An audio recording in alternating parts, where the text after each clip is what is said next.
Miatrana vao maraina teny amin'ny lapan'ny tanàna teny Analakely anio 20 aprily ny andiana miaramila miisa 410 avy amin'ny tafika malagasy. Izy ireo no iandraikitra ny fizarana ny Covid Organics, ilay tambavy entina miady amin'ny valanaretina coronavirus ho an'imponina Antananarivo.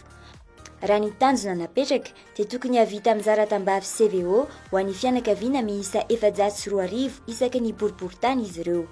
Ankoatr'ireo hozaraina isa-tokantrano dia nasiana toerana manokana ihany koa ahafahan'ireo olona misotro mivantana ity fanafody ity. Tanjona dia hoe ny olona rehetrarehetra eto Antananarivo mahazo daholo isa-tokantrano. Dia eto Antananarivo tsika eto Antananarivo olona 316,000 mahery kely eo nisan'ny foyer. Eto Antananarivo nisan'ny tokantrano eto Antananarivo dia efa misy ekipa 121 ekipa mizara ny satria tokantrano isaky ny arrondissement isaky ny fokotany.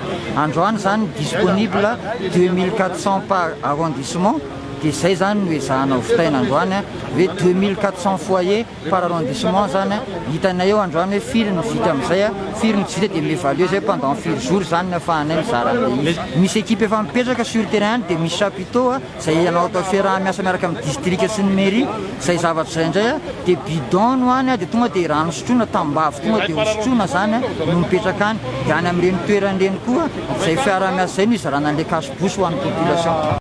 Aharitra herinandro ity fizarana ity ho an'ny eto Antananarivo raha ny fanazavana nomeny lehibe ny etat-major ny tafika malagasy ny général Jean-Claude Rabenay-Vorvelo.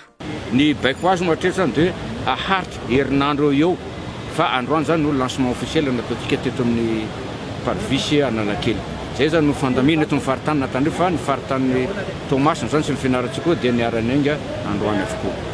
Ankoatra ireo miaramila dia misy ihany koa ireo solotena avy amin'ny solombavam-bahoaka ny commune ary ny fokotany iara-misalahy amin'ny fizarana tambavy ary koa arivava.